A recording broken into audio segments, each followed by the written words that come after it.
Four,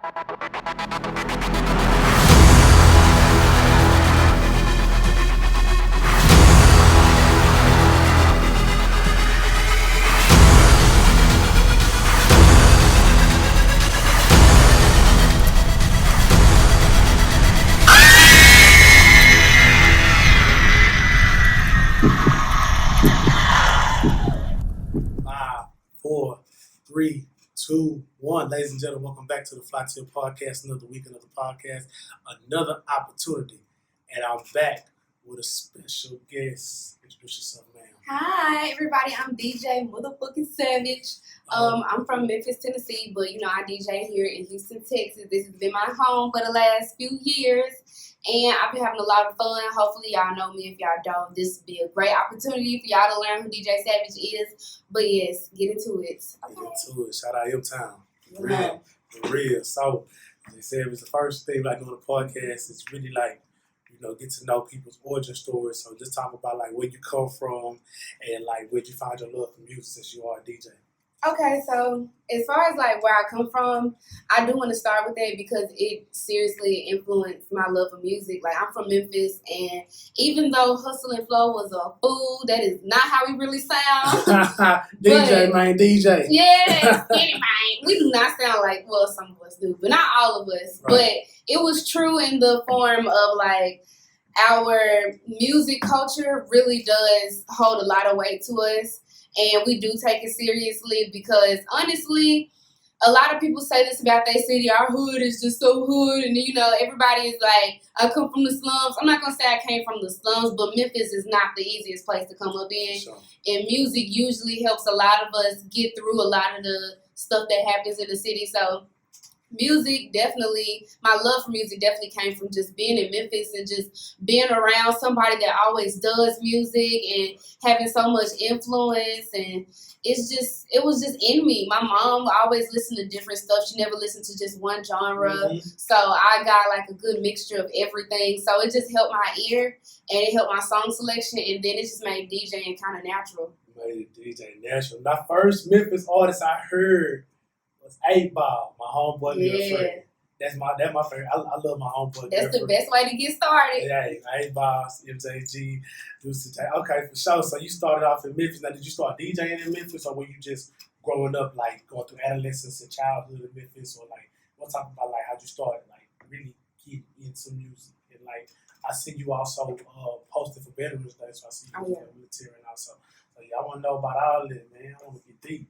Man. I need to know all the answers. Okay. I don't usually get deep, but I guess, one time for the one time, just in case anybody was inquiring. Exclusive. I love it. I love it. But, so yeah, I was doing like little DJ stuff in high school. Like, I would go to little house parties, and I always had like a little issue with the music because it was always geared towards niggas and hood niggas, and it was just like, the girls are here too. Like, you gotta play something for us as well. You can still play that, but it's such thing as going back and forth. Like, and then you don't have to just be this generation. Like, you can go a little bit before and something that's lit that you can mix in with the new. Like, it was just a little bit more diversity I was needing. And so I used to start creating these little mix CDs. You remember LimeWire and all of that? Nah, for real. Yes. LimeWire, I got a lot of viruses for LimeWire. Exactly. Hey. Bruh, my mama used to get on my ass about these LimeWire viruses. But me and my best friend, Chaston, we used to make these mix CDs where we would just put all the songs that we felt like should have been played at these parties. And at first it was just for the parties. I was just gonna give mine. Well, we both made it for separate reasons, but I was gonna give mine to whoever was doing the music at the next party I went to, because we used to have twerkathons. It was so fast. Legendary. But it eventually went from just having them for the parties to people were wanting to buy them at school. So now I'm like, now I'm selling CDs that have the perfect soundtrack for whatever you're trying to do. And so it just became natural. Like, I was basically DJing without equipment, because I was just like coming up with playlists for people to just put on at their party, and it would be hours long, and it would get them through. And it was literally what I'm doing now, except I have a board to do it live. Yeah. But I never thought of it as DJing though. I just thought I was helping provide whatever vibe they needed. Curating the vibe. Yeah, that's all I was. I got you. And so when I graduated high school, it still wasn't a career that I saw a lot. It wasn't something I saw that you could make a living off of.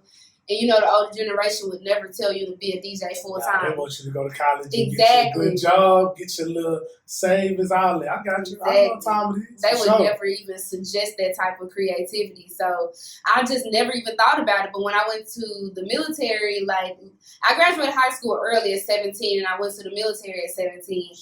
And it was a cool experience, but I was like, this is just not what I want to continue to do. And I was just thinking about the one thing that was making me happy before I did it. Mm-hmm. And it was like, I knew it was providing a vibe, but I didn't know how I could do that. Like, right. You know, on a live basis without having to come up with CDs, because by that point, CDs wasn't even a thing anymore.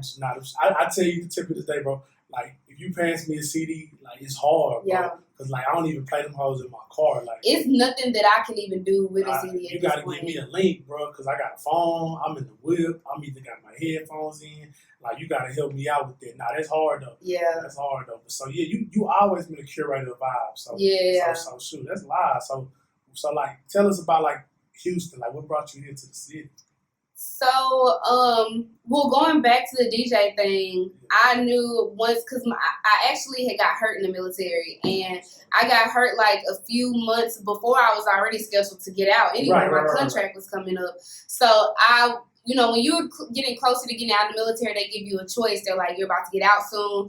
Where do you want to be rotated out to? You want to go back to where you came from, Memphis, or do you want us to send you somewhere else? You know, because they pay for your travel and they just set you up to go to your next place. Right. And so I was like, I don't want to go back home. That would just defeat the purpose of leaving. So my dad was getting out of prison after being there for a very long time, and it's crazy because he got out when I graduated high school. And so I met up with him when I graduated high school. I moved to Houston then, actually. And I lived here for like 6 months, and I was working at McCormick and Schmick's downtown in that little Green Street area. Gotcha. I was a hostess, and then that's when I got the idea to go to the military. So I had already lived here like a few months before I went to the military. Okay, for sure. But my dad was still here. So I was like, let me just go back there. My dad is there. I know I have a parent. I'll be okay. I can take care of myself. And I was getting compensated for the military for the rest of my life. So it's just like, why not go somewhere where I'll just be comfortable and I can start something new? And it just made sense to start a DJ career in Houston rather than Memphis. Right. Okay. So I just was like, that's the best place for me to, get my start. No, that's beautiful. I love hearing that. I love hearing that you went outside, like your comfort zone, where you from, came to the big city, and now you've been making your name in the city. Because, like, I heard about you, like, I see on my Explore page, then I would go out to the clubs, and, like, you mixing there and stuff like that. I'm always playing the background. I worry about money, I ain't worry about the clubs. Yeah. But anyway, like, you know what I'm saying? I be here, I'm like, oh, she actually, like, like, when you say you mix in with the old, like, you go off the vibe. Yeah. You ain't going off of the top 40. Like, you can, if that's what they paying. Yeah. But, like, if you want me to do my vibe, you're going to do the vibe. So that's hard, though. I love it. Tell us about, like, perfecting your craft and the practice it takes to become a DJ, because it's a lot of cats that like want to get behind their board, but they don't understand, like, you can't just twirl them fingers and just think it's gonna be magic. Talk about the practice and the dedication to it, man. I want to hear about that.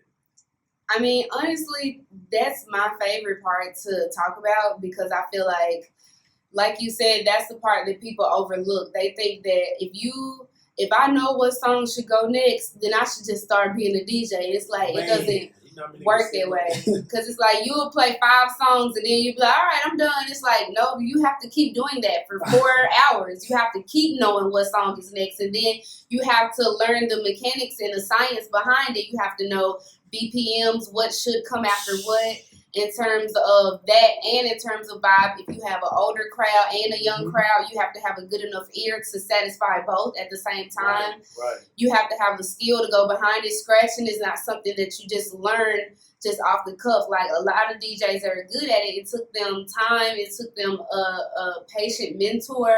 It took a lot. Like, I had at least 2 years of training before I even, like, started to tell myself I got enough nuts to do this publicly. Dang, so 2 years for real? I mean, of course, I still DJ publicly during that time, but I didn't really consider myself a DJ until I got like 2 years into my training. I love it. That's what we speak at the Flytill Podcast. We like hard workers. We like people that go get theirs. We like people that really respect the craft. For us, I don't care if you DJ, sell clothes, sell whatever. Like, if you're going to put that work in, that's what you're going to get out of it. Yeah. For sure, that's hard, though. I like that you work hard at your craft. For sure. So, yeah, you've been in the nightlife for a little bit, but obviously the times that we live in now has been a little different. Yeah. And then everything. So just tell me what things you've been doing to get through and push through and push your way through and stay creative. I want to know about your mindset through this time. Well, COVID definitely, bro. COVID really, I ain't gonna lie, it pissed me off. I hope I can talk like that on here. No. Speak your facts, bro. It's the truth podcast. I love it. It really pissed me off, though, because I have worked really hard to get a lot of the opportunities that were finally knocking on my door. And when COVID hit, it just paused everything that I was working hard for. Me and Ken had gotten a good routine. We were, ready to start going a lot harder. We had some great gigs that were lined up. We had South by. We had some Rolling Loud type stuff coming up. Like, my career was about to be, like, on a different level. And then COVID just came through and was like, nope. And so, I ain't gonna lie, I was depressed for like a good 2-3 months because I felt like everything was down the drain because it just kept going on. The quarantine, it was just extending, and it's like, my career is really gone. But then I started DJing more at home like everybody else was, and I started thinking about Twitch and, just trying to think of other ways I could still have my career. But I'm not gonna lie, DJing is not the same without having people in front of you. It's just not. Like, Twitch and all that is cool, but I need live bodies in front of me. I need energy. Sure. I need to feed off of that. Like, DJs have to perfect crowd control for a reason.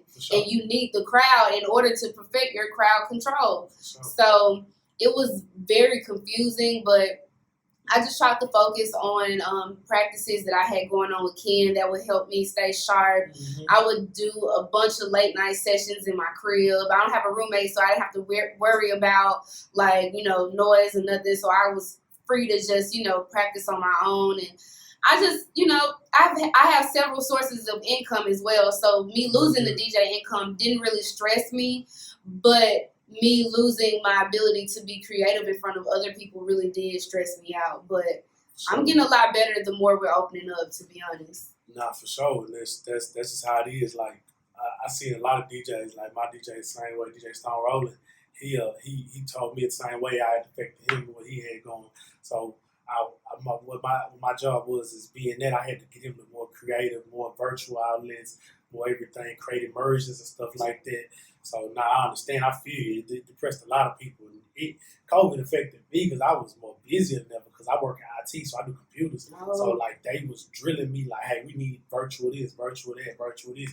And I'm like, I'm tired. That's a blessing though. A lot of people it was. I really can't complain. But like I'm feeling bad because I'm seeing people out here really losing their jobs and stuff like that. But I think, we at the point where we just like, it's like we kind of tired of it. Kind of just being in that quarantine mask and all that. But man, we got to get through it because it's opportunity out here for us to get. And I see you spoke on Ken the Man. How did that connection happen? Because, her bar work is elite. Her bar work is elite. So how did that maturation happen, that connection? So that one, it was actually new enough for me to still like remember exactly how. So I was DJing at this spot. I can't remember the name of it, but I was DJing, and these two promoters that were in charge of the night, they kept telling me, you need to play this. He be like.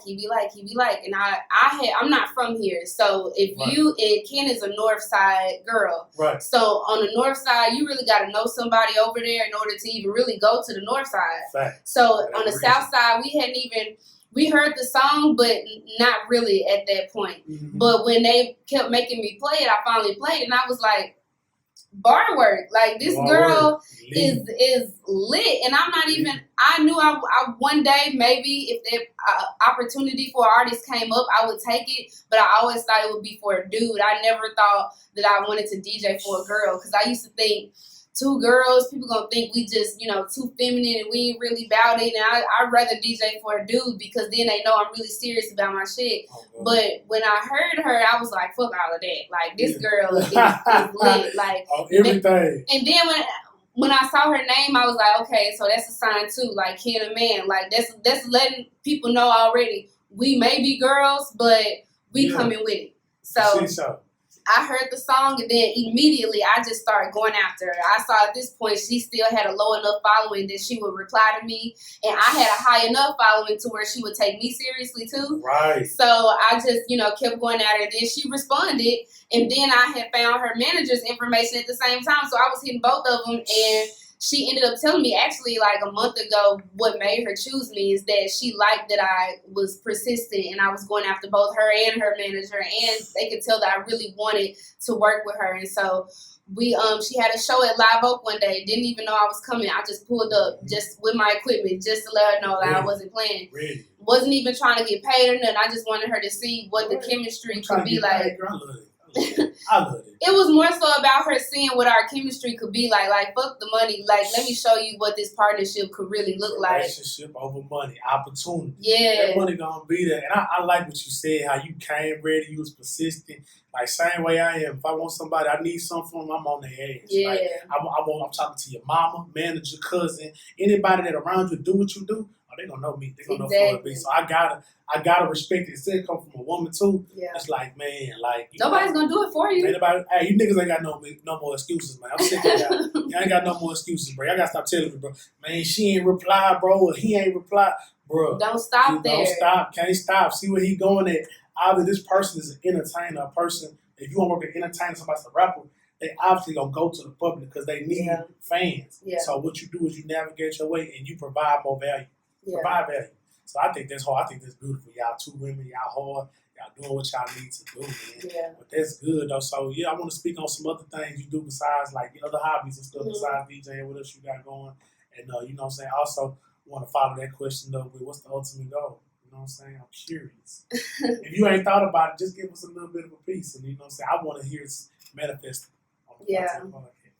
So, that's actually a good question because I've been thinking about that a lot lately. Like, right now, my hobbies, well, I don't really have hobbies, but I more so have dreams and opportunities that I like to work on. Right. And I don't consider them hobbies. I just consider that just me trying to progress and just trying to constantly come up with ways that I can be creative and also create a living because that's always the goal for me. But by me having several sources of income, it frees me up to think about other stuff. And of course, I feel like, Ken is getting bigger. My own individual bookings are getting bigger just off me alone. And so my DJing is taking the forefront right now. I know once she goes on tour and that stuff happens, then of course I'm going to have to leave and handle that. But long term, I really see myself as like a professional traveler. I really want to travel. That's all. I've been looking at van life a lot lately, and I know Black people probably think that's crazy, but it is so cool, and I really want to do that way in the future. But I want to, establish my career, do what I came to do with that, make sure I do it to the fullest, work hard, and then eventually get to my goals, which is to be free and travel, run my business. I'm starting a jewelry company. So I have a lot going on. I don't want to limit myself. If I have the time and resources to make everything happen, then why not? You're a hustler. I say you're a hustler that's searching for financial freedom. So anybody can respect that when you don't have to go work unless you want to because you've established enough work. Exactly. So you can take care of yourself, live comfortably, and do you. Yeah. And stuff like that. Oh man, I love it. I do the world traveling. Jewelry, should do whatever. Exactly. Sell DJ to Savage t-shirts. Shit, I buy. That's already on the way. I already have my. Oh my bad. I need one. I'm rocking on the podcast. I get you one. I bet for sure. All right, you are a DJ. Mm-hmm. So music. Yeah. Greatest artist of all time. Tupac. Okay, for sure. Favorite Pac album. Ooh, that's Machiavelli. I'm gonna say Machiavelli, but at the end of the day, all of them. All of them. All of them. It's so people don't even realize beyond his popular top 20 stuff, right. He has so many songs I was listening to Trap the other day. Trap of his first album, Apocalypse Now. Trap. That jam. He's speeding. Man, he was great. People don't know the half. What's your phone number? I just posted that one the other day. Like. He's the best. I'm even gonna get a Pac tag soon. I just don't know where I'm gonna put it. PAC tag. That's hard. I've been in love with him since I was a kid. See, I love Pac, but this shit, my daddy went to Howard in he graduated law school in 1993, and he talked about I went to this concert, and Puffy was there. He was the promoter on campus. He a Biggie person. And, hey, I mean, I rock with Biggie. I rock with Biggie because my pops. So like that's the first album I heard was Ready to Die, and I was like, I'm little, so I'm like, it's a baby on the cover. Once I started hitting the bars, I just feel like Biggie didn't have the amount of songs that Pac did though. But Biggie had some shit. Biggie had a bar. I'm a bar head. I like bars. Yeah. Like you got bars, I'm tuned in out to you. But see, I rock with PAC because that's where I learned about just life. Listen to this shit. Like so off the rip. So definitely. So Pac greatest album of all time. Top 3 your favorite. Top 3 hip hop albums. Can you give them to me? Top 3 hip hop albums. Don't give them to me in no order. I need top 3. What's my top? That's the thing. I love music so much. This is such an impossible question for me. I know. And I listen to multiple genres. So you said hip hop. Top 3 hip hop. Yes. Okay. Of course, I'm a Tupac. I'm gonna still stick with Machiavelli. Classic. Also, I'm trying to think what's my favorite. Like No Skips. I'm gonna give some strong ones. No Skips, for sure. No Skips. This is such a hard decision. J. Cole. Well, no, because it was someone there that I had to skip, even though I do fuck with him a lot. Shout out Cold World for sure. This is a hard decision. Hey, this is the Flytill Podcast. Yo Gotti, because Yo Gotti was very, even though I am from Memphis, so it might sound biased, but he was very influential in my love for music because I remember skipping class just to download a mixtape that he just, CM 1 through 10. Y'all just now get hip to that, but people that live in Memphis, we've been on the CM since it was just an idea. People out here first heard Gotti. They first got hip to Gotti. Like around CM 7 or 8. CM 7, when 5-Star Chick dropped. That's when they was really, but he already had about like a bunch of mixtapes already out by then. But that's when people like that I know that wasn't like, I'm a music junkie. I was on live mixtapes, that pill, LimeWire. I'm pulling music down wherever I can get it. But the other niggas like 5-Star Chick, first one I heard. Yeah. See, my favorite Gotti, Gotti got some shit. And even with, I said his name, but I still don't know which project because I've been listening to him since I was in like middle school. So I don't know. I'm trying to think, what's another person? I should probably go with somebody young, even though I do low-key want to say another older person. But I guess as far as the young people, let me put them in there. I think one of my favorite young people, but no, his whole album wasn't like that, but I did like it. Cool. I was going to say Big Sean because his wordsmith is just the newest one. Great. Nah. But I didn't like, it wasn't a straight through or it wasn't like a no skip. So Wayne is a guaranteed no skip. Nah, I was waiting on you. Wayne is a guaranteed no skip. I was waiting on you, sister. He's a guaranteed no skip. So I got to put him in there. So I would say, but which one? See, that's the... Can I just say the names? Because that's a hard. Yeah, go ahead and say the names. I'm gonna give her a pass today. Because I'm gonna let her say the names. They got too many projects for me to be sitting up here saying which one. All right. That's hard. My 3 gotta be Life After Death, Notorious B.I.G., of course. He gonna be in there. And then I'm gonna give an old head, and then I'm gonna give a new school. Old head, Life After Death. What else for my old head? Scarface, The Diary. And then the third one, old head, gotta be The Chronic. I listen to The Chronic straight through. Yeah. I listen to The Chronic straight through. Like I feel like when they did Fuck with Dre Day, I feel like Easy E rest in peace, but Nigga, Snoop Dogg, like, he wrote that whole, he gave Dre all the lyrics, and then niggas don't forget Warren G was on that hoe trying to come up, and then nigga, Warren G didn't even get fucked with by Death Row. He had to go to Def Jam to go get some money, and he gonna make some money. So I'm like, that whole Chronic tape got just legendary shit on it. And then my new head, my new schools, ooh, I gotta give Big Sean first album. I bought that album. That's the last CD I bought. I was Big Sean for Finally Famous. Yeah. I bought that. I bought Finally Famous. Finally Famous was Finally Famous. Cold World. What's the one with the horns? The second one, Born Sinner. Yeah. I like that one. And then my third for the new school gotta be Meek Mill Dream and Nightmares. Because that one, I didn't play no skips, but the intro, everybody focused the intro, but I like the whole tape. I'm a Meek fan too. So. I like that one. I can't think of the name where it was kind of like opera in the beginning, and then he was just rapping over this little opera type beat. I think that might have been the second or third. Was it second or third one? I think so. It wasn't on the same one as Dreams and Nightmares, but it was that was just one other song that I've heard by him where he tried to do that whole strong build up into like a hard ass song. Oh no, for sure. And I thought that was pretty cool. It wasn't matched to Dreams and Nightmares, but I thought that one was pretty cool too. Nah, I like that one too. Okay, so we did hip hop. Now you're at one of the different genres. The top 3 R&Bs. R&B. R&B. You ain't got to do the album. You do the artist. I'm doing the artist too. Okay. I ain't gonna do the albums. Okay, I'm gonna say Aaliyah, of course. Legend. I know that's cliche, but how can you not?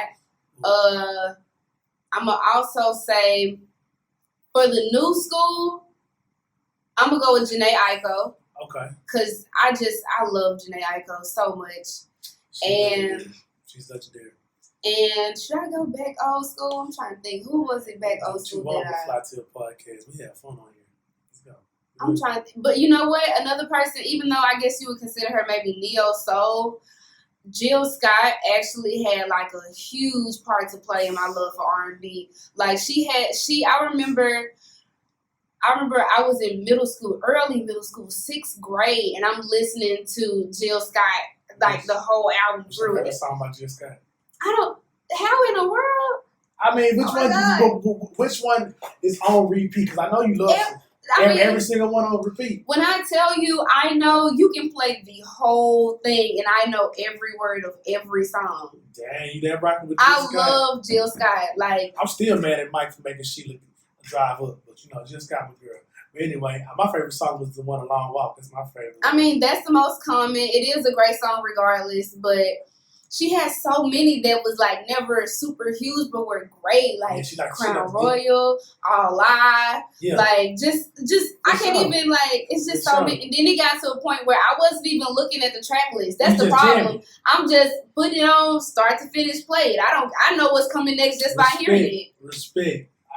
That's hard. So you gave me Jill Scott, you gave me Aaliyah, you gave me Jhené Aiko. So that's like a perfect mixture of my R&B. Okay.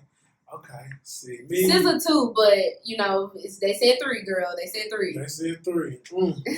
She did all women, so I'm gonna give. So me, my favorite R&B singer of all time is Brian McKnight. I think I can sing like Brian McKnight. I ain't gonna show y'all on the podcast. Brian McKnight, his whole catalog is elite. Brian McKnight catalog is elite. I think I'm gonna throw India Arie out there. I love her. Definitely. Like I feel like you could just put her on and just chill. I'm gonna do 2 more. I'm gonna do 1 more male, 1 more female. So, I gotta. I'm gonna add a male when you're done too. Okay, cool. We here. All right, I'm gonna do Jodeci. I feel like Jodeci as a group. Like I feel like Jodeci as a group. They'll be my honorable mention because I like Jodeci because I was listening to their first and second album and I was like, yo, the production on this is elite. Like it's drowned out by the surplus of black boy groups, but that production on the album is elite. They definitely stood out amongst them black boy groups, though. Man, the whole the way they was dressing and what they was talking about, the energy was just different, and the music was like it matched what they was on, so I can respect it. And like especially when you a man going after women, like you just kind of see what's my angle that's gonna separate me from old buddy from down the street. And the nigga said, Josie like. They definitely give you options. Yeah, I know what to say to her now. I know what to say to her now, but that's the audible mention. and then who the male, the second male I'm gonna do? I need to Carl Thomas. I gotta do Carl Thomas' emotional album because that was interesting.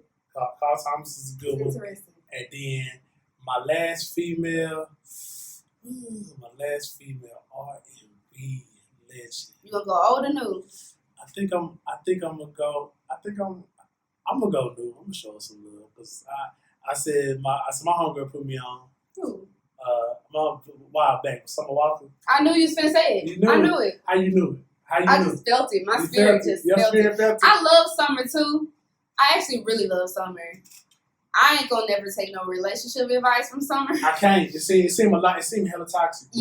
But as far as me, because I'm a nigga, so like I see y'all jamming the same. I'm like, yeah, I really need to be listening to the stuff. I might not be taking advice from her, but she be singing how a lot of us do be feeling. So y'all need to really be listening because y'all can pick up on some facts about us. We are, but like I see every female jamming that tape, and I'm like, I ain't worried about that. It's a reason we're jamming it. I know. I just be trying to be in my own. Like, who your male you gonna add though? Oh, okay. So a lot of people don't realize that Jamie Foxx makes some great R&B albums. Like Intuition, I know that album from front to back. And if you even look at some of his stand-up, he sings while he's doing stand-up. I Might Need Security is my favorite stand-up. He's a triple threat. Literally, like he's good at every single. He's a great actor. He's a great comedian. He's a great singer. Like his whole album was beautiful. And then the other album he did with the song with Chris Brown, You Changed Me. Yes. I love that song. That song is so slept on. Girl, I was riding with somebody like this new. I said, girl, this classic. When it first came out, it felt like I was the only person in the world that was playing it. But I had it on repeat. Bro, You Changed Me. The video was hard. I remember that. Jamie is lit. Jamie the truth, man. My boy Jamie. I had a comedian in here last week, man. We was talking. He forgot about Jamie. I said, don't sleep on Jamie because Jamie funny too. He's funny. Legendary. Okay, cool. So this segues, the R&B segues into the dating segment. Because I do have, Okay. Segues into the dating segment. Now, this podcast is listening to married folks, single folks, all people of all kinds. Okay. Some people that are searching for themselves, some people that need to get out of situations that they're already in. Yeah. So we just like to take advice from, especially from a female's perspective, because I am a male. And when, dudes, we kind of, when I interview a dude, I ain't talk to him about his dating. I can care less. But yeah. let's talk about this. But with you, since you being a woman, I like to hear women's perspective. So, DJ Savage, yourself, what type of men do you like? Oh, man. I hate to keep saying it's a tough question. Hey, but I don't know. I just feel like I don't have a type. For me, it's all about vibe. And I know a lot of people say that, but I'm really serious about it because if I even look back at my own track record, nobody looks the same. Nobody acts the same. Right. Nobody does the same thing. It's all about whatever feeling or vibe that I got with that particular person. So you can't even look at who I used to date and try and get a feel for what I like because they're all different. Right. If, if that vibe is right, if you're, and then a lot of things I've noticed lately is that my career apparently scares people off because, being a DJ, you DJ late at night, you're around lots of men, you're in the nightlife scene, so you're basically being paid to be out. And a lot of guys are insecure and they don't realize that you are focused on your job, and once you're done, you leave and you go home to that one person. So they get a little insecure, and if they are not insecure and they really do support what you do, they see where you're headed. They might feel like that lifestyle does not suit them. They're more of a chill person because I do go for non-nightlife people, non-club people. I like regular guys. The regular, the better. I love a good 9-to-5er. I don't need no scammer, no drug dealer. So like Simone around here? No. I'm cool with regular guys. Like, I don't need to have the kingpin of the block. Like, no. As long as we're good, you have your piece, I have mine. You're mature enough to handle your business. I don't have to baby you. We can coexist, and you're not threatened by my success or my lifestyle, then, we're good. I laugh. I smoke. So if you're not weed friendly, I'm probably not for you. Hey, see, all these players, for all my chiefs, hey, do what you do, man. Exactly. Even if you don't smoke, you got to be okay with me smoking. Right. But it's just off vibes. Like, I could never just say what's my type. It's just, if we coolin', we coolin'. Off the strip. I asked that question because I never get the same answer when I ask somebody what type of, a person that they like. And I like your answer because it's very mature. Because I feel like somebody asks about a person you're like, then you kind of put yourself in a box. Yeah, for what? And if they don't fit that box, then you're kind of, mad at them for not fitting in the box that you created. So that causes a whole different problem. You hold them in an ideology that's not realistic. Okay. So my next question in that realm is, what is most important in relationships? I want to know. I would say communication and also, knowing what you want. Like, if you know that you're not prepared to take certain steps, don't even begin to get somebody involved. Right. Like, be clear with your intentions from the very beginning. And if you know your intentions are not matching the person that you're dealing with, do them a favor and let them be free enough to go be with someone who actually wants the same thing that they want. I'm not a fan of people keeping somebody else hostage because they're trying to save you for later. A lot of people will try and put you in the microwave and heat you up later after they're done doing everything else. And it's like, no, I'm not something you can just sit here and say sit and then when you come back I'll be here. It's like, if you're not on my time or on my type of time, that's perfectly fine. I would never want to rush anybody into something that they're not ready for, but don't sit me here until you're ready for me. Like, don't do that. I'm not leftovers. You don't just save me for later. So I would say just be clear and communicate what you want from the beginning. You don't have to jump the gun on the first date. I want marriage, kids, this and that. No, but let somebody know when you're not looking for certain things, because then they'll know how to treat you according to that. They'll know what type of energy to put into it, knowing that you guys don't want the same things. So, and it's not even to say that it won't work out. It's just saying that, okay, now that you've made that clear, that person won't get attached. They'll know what the boundaries are, and they'll know how far they can go. And when they're ready to move on, they'll do so. But when you act like you want to be with someone and you really don't, and you're just saving them because telling them you want to be with them one day will keep them where they are, that's very not cool. So, just communicate, let people know how you're feeling from the beginning, and if you're not on the same time, let them go be with somebody who is. Let them do that for sure. And I like your statement on that because it's real. Like, as a man, when you speak to a woman, like, it need to be law what you say, because if you're not, she gonna look at you as less of a man.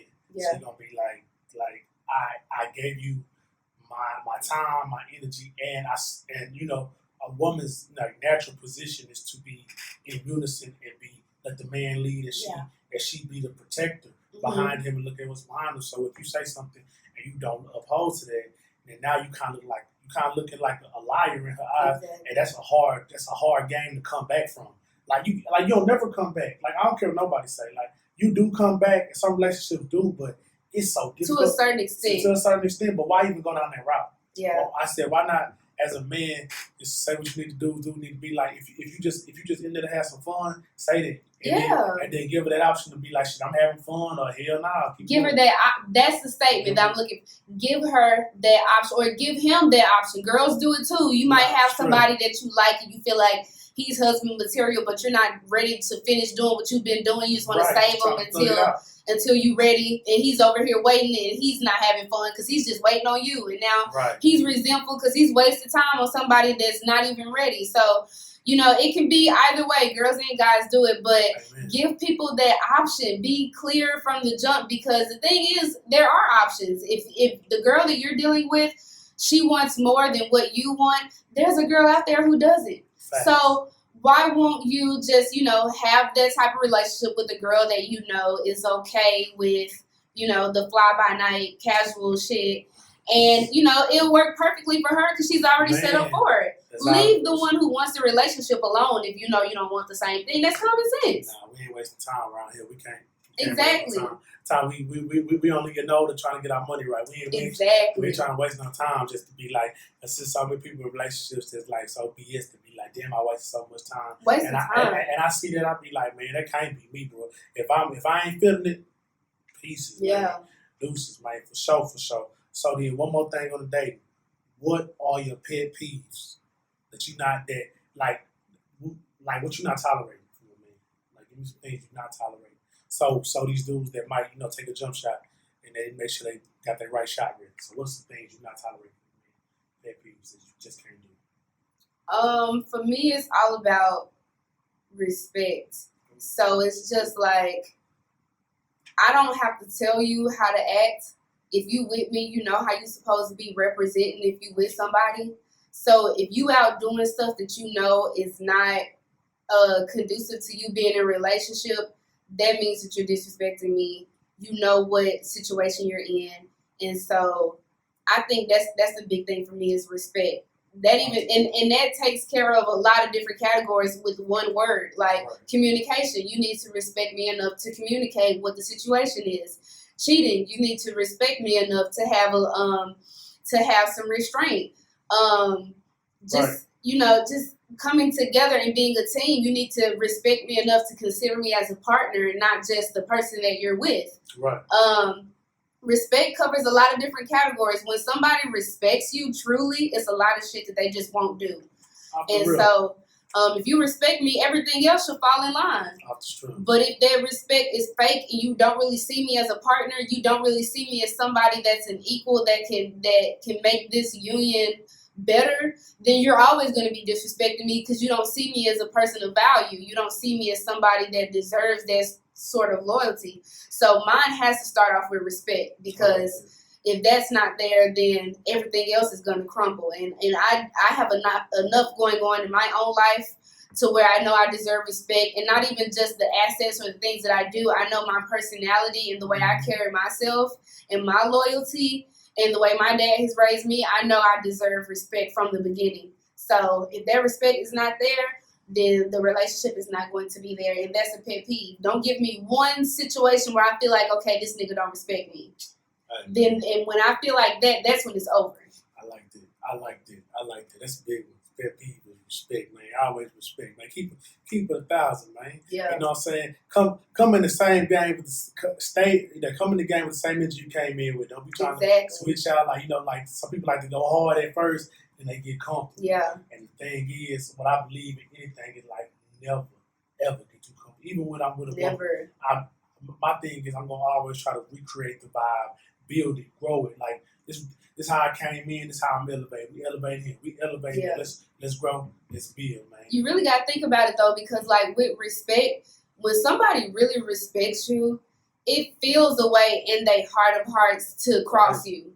Like when you really respect somebody, they don't have to even know that you crossing them. You just already feel bad. You like, they don't even know what I'm doing, but since I respect them so much, I just feel bad on my own I don't need to be even trying to be here.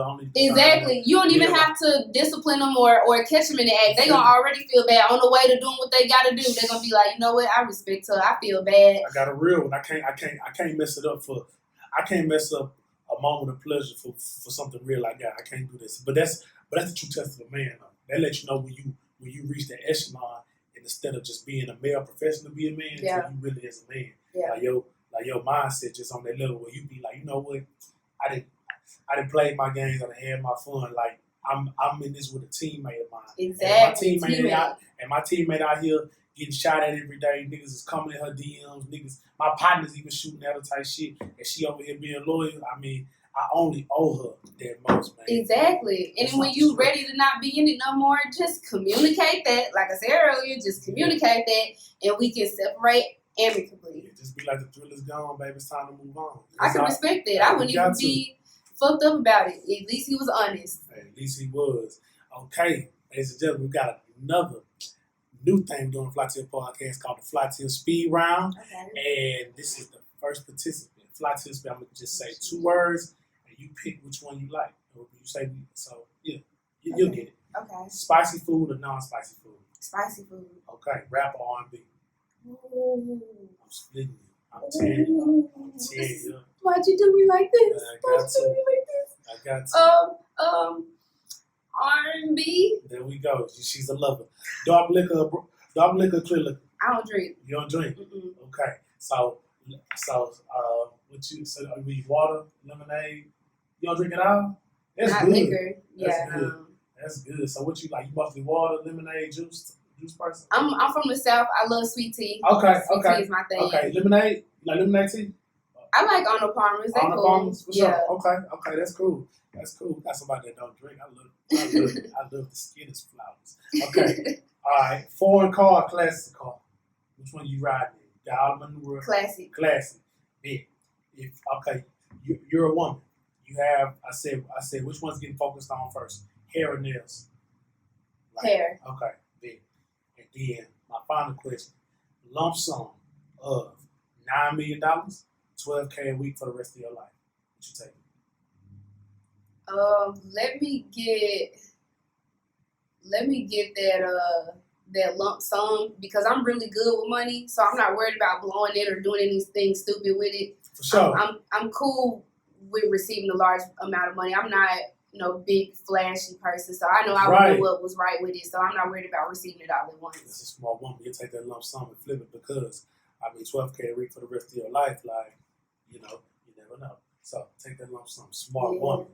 Well, but you got to know what to do with it if you're going to take that lump. If you know you're going to be chipping away at it, then you need to do that $12,000. But if you got money restraint like I do, then you'll probably be good with receiving it. You got to see. I'm going to flip that now. I ain't going to play with it. Like, I'm going to have my stashed away and the rest. You said $900 million? No, I said $9 million. $9 million? Yeah. That's a good start, though. That's a good start. It's a good start. But see, me, I'm not a super materialistic person. To be honest, I'm not saying I'm not no hustler. I'm not saying that $100 million wouldn't be great. But with $9 million, I'm great. Like, I'm cool with life. Like, it's time to dance. Even if I could just pinch off of that for the rest of my life, I'd be fine. Like, chilling. Nah, you very, very humble woman. I like that. I don't need I don't need no $3 million house and that. No, just as long as I'm comfortable, family is okay, I'm straight. Nah, I love it. I love your perspective. I love the conversation we having, man. But you know what I'm saying? We're gonna go ahead and let you plug your stuff in, tell everybody where you been, what you got going, Twitter, Instagram, anything you want to know, plug it in. Okay, so you guys, when it comes to social media, you can follow me across the board at DJ Savage 901. So I would tell y'all my weeklies, but that always changes. But I guess for right now, I'm at Uptown Lounge every Wednesday night from 10 to 2. I'm at Island 1515 on Friday, Saturday, and Sunday. I got the rest of my days that are currently pending to be booked up as well. Me and Ken will be doing shows throughout the year. So if you guys ever want to catch those, I post the flyers for them. I'm going to be DJing on Twitch every Friday.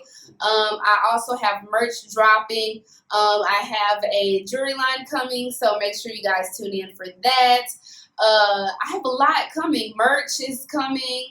I have a lot, so just stay tuned. I have an app that's gonna be up soon, just exclusive for me and the things that I'm doing. I'm working with artists daily. I have a new mixtape coming out pretty soon, not with me on it, but of course I'm a DJ, so I do slots and stuff like that for any upcoming artists. So I'm gonna spare the moment. Just keep up with me on socials, and you'll see all the stuff that I have coming up. Keep up with her on socials. Y'all make sure y'all follow her, show her some love. Shoot a DM, pull up to her events, do y'all motherfucking thing, man. Mm-hmm. This is the Flytill Podcast. I'm your host, Floyd B, and we checking out like we at the hotel room. Peace. I'm gonna rock with you. That was great. Nah, that's hard. I like it. That was super. Now tell me, baby, is you really gon' ride? I can't replace you, I need you by my side. Tonight, go on a flight. I can take you where you never been.